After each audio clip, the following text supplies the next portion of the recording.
Wicked for Good Wicked is for what they've Good. called part 2. Wicked Dose. And this is the one that just opened in theaters 2 weeks ago and is doing pretty good. So tell us what goes down in this one. Are the two women still friends at the beginning of this one, or where's the They relationship at? they are not. They're not friends, but they're not really friends. At the beginning of this movie, it takes place like an indeterminate amount of time from the first movie. But at this point, Elphaba has been kind of like demonized as the Wicked Witch of the West by Madame Morrible, who is Michelle Yeoh's character. She's kind of like the right hand man of the wizard, or right hand woman in this case. And so she has done this smear campaign against Elphaba, who is now like living in the woods, and she's trying to kind of fight back and like work for animal rights. And while she's being discredited in an attempt to protect the wizard. And meanwhile, Galinda has now been dubbed Galinda the Good. So we now officially have the Wicked Witch of the West, and we have Galinda the Good. They've been officially dubbed, these people, and Galinda basically just becomes a figurehead. She has fake powers that have been kind of like designed for her, including the floating bubble, which is amazing. And did the wizard do that? It's all technology. There's no magic. It's all gears and very steampunky, and so there's no magic involved. It's all mechanics, and so all her powers are fake, just like the wizard is fake. And so she kind of owes what she has to the wizard. Okay. And so it's her job is just to be a figurehead and kind of like impress the Aussians and make them believe in the wizard's powers.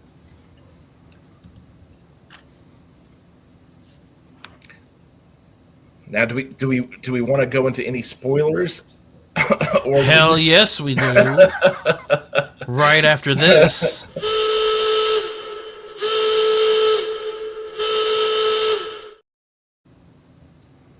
Spoil away, Dave. I love spoilers. I'm not going to really spoil too awful much. I mean, everybody knows how this ends, and it ends just the way every other Wizard of Oz has ended. So there's not a lot to spoil here, but I do have, like one kind of juicy tidbit, which is that Elphaba has there's kind of like a love triangle between Elphaba and between Galinda and Prince Fiero. And Elphaba actually wins out in this romantic triangle, and she has an interlude with Prince Fiero. The juicy parts kind of happen off screen. However, there's been like this kind of viral thing that's happened with that scene because of the cardigan that she wears the morning after they constantly. I've heard. Yeah, so now people are calling it the Elphaba sex cardigan. And I'm predicting that it's going to be a much sought after Christmas gift this year. It's become pretty viral. So I've heard of it. I haven't seen it, but I've heard of it. People have talked about it. It's pretty cute. Yeah. Damn. But we're going to go further into spoilers because I've got questions. Yeah. I've heard that she turns him into the Scarecrow. Well, no. No? That's not quite true. She does, but it's an accident. It's a total accident. She's trying to save his life. He's been basically lynched. He's been captured and tortured, seemingly to death. And while this is happening, she's casting a spell to save his life. Oh. And in doing so, she inadvertently turns him into the Scarecrow and makes him, I think, kind of immortal. Huh. So just how dark is this shit? It is dark. It's much darker than the first film, and that is something that it has been both praised and criticized for. I think it's a better movie. I think it's, and a lot of people don't. I do because it's got better pacing. It's got more action. I like the fact that it's darker. Me personally, yeah. The characters that I liked the most from the first get more time, including the wizard. And also including Michelle Yeoh. Now, I'm a big fan of flying monkeys. Do they get their day? Do they get their moment in the sun? The flying monkeys do get their day, yeah. Elphaba emancipates them, and so they become her minions.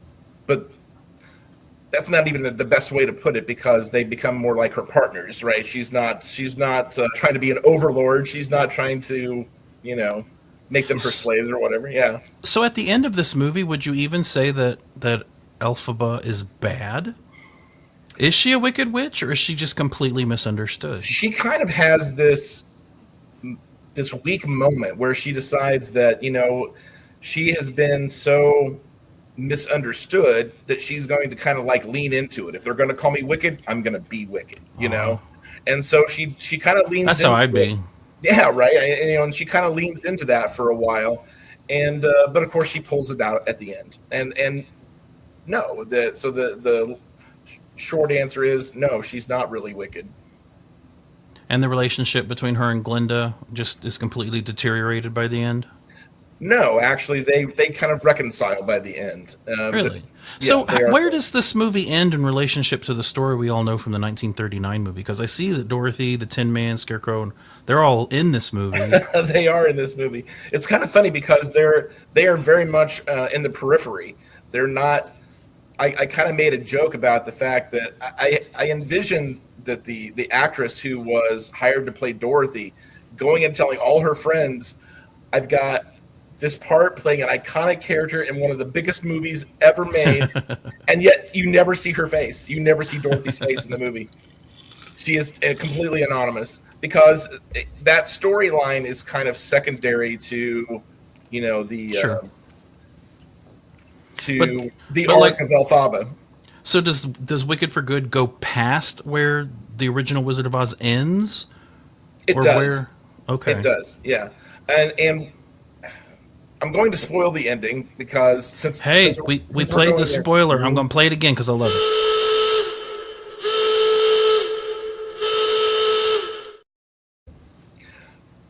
So, where Wicked for Good kind of goes beyond the original Wizard of Oz is that the original Wizard of Oz kind of ends with the Wicked Witch being killed, and Dorothy getting in the balloon and floating off. And all that does happen in Wicked for Good, but it goes a little bit further in that Elphaba gets reunited with Fiyero, who is now the Scarecrow, because she's still alive.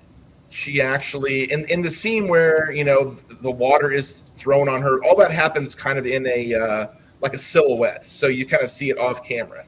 And she supposedly dies. However, what's really happened is in a little bit of trickery, she falls through a trapdoor and she's still alive. She reunites with Fiyero and lives happily ever after. And they have little green scare children? They have little green scare children. Does this movie have a sense of humor? I've heard the first one does, but does the second one? It's a more serious movie, and there are some, like little inside jokes, and there are some things that if you pay attention, they are like Easter eggs that kind of like harken back to the, like the original movie. But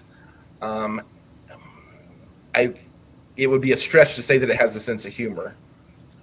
There are little bits, and a lot of them have to do with kind of like with Glinda and her personality and being kind of, self-centered and a little oblivious, until she comes around at the end. I also hear it sets up for a sequel. Did you sense that? Maybe. I don't think it was not too obvious. Then I don't think it was too obvious. I've seen people say that, like on Reddit, that they thought that there might be like a Wicked 3, but that would not be. If there was, it would definitely not be in keeping with the Broadway musical. So it would be its whole own thing. So what are the political elements that people are getting hung up on with these two films? Well, I think it's just the fact that it's kind of like political in general. There's like, kind of like some parallels, like with the emperor wearing no clothes, like that kind of thing, and like political leaders putting up a facade, but actually being totally ineffectual in the background. And again, all this was part of the original, so it's right. It's nothing new. But you know how You know how the internet is these days. So I was just curious to know if there was like modern political elements that were working its way into a story that was. I mean, I don't think so, but okay. Let's also put out on the table that both, if there's a political divide, and there is, both sides also like to claim that the other side has political issues with things when sometimes they don't. They're just trying to start shit. They're just trying to start shit. That is absolutely right. Because I know I watch some channels. I watch channels from both persuasions because I really try these days to get a full picture of who we are and what we're into. And I don't know very many conservatives that don't like these movies. Like, they do like them. I haven't heard any legitimate bitching. But the left likes to sometimes say that they do. And maybe I just haven't witnessed it. But also, man, let's just stop making every movie, viewing it under a political lens. Some movies are meant to do that, but something tells me that the Oz movies, probably that's not what they're for. They're escapist fare. Dave, what would you give the sequel? I think I would probably, if we were doing half stars, I'd give it like I would edge it out over the first one and give it like a 7.5. But since we're not, I'll give it another 7. I don't give hardly any 10s, so 7's really good. Yeah, 7's solid. 7 is solid. I also want to mention that if this, both these movies were directed by John Chu, and if you are a fan of Crazy Rich Asians and you love like the wedding scene, which is like phenomenal in Crazy Rich Asians, you're gonna love what he does in Wicked 2. There's a great party scene in Wicked 2 that I'm gonna watch these movies when they put out the 2 movies together in a double Blu-ray or double 4K box set. I'm sure it will happen. That's what I'm going to do with these.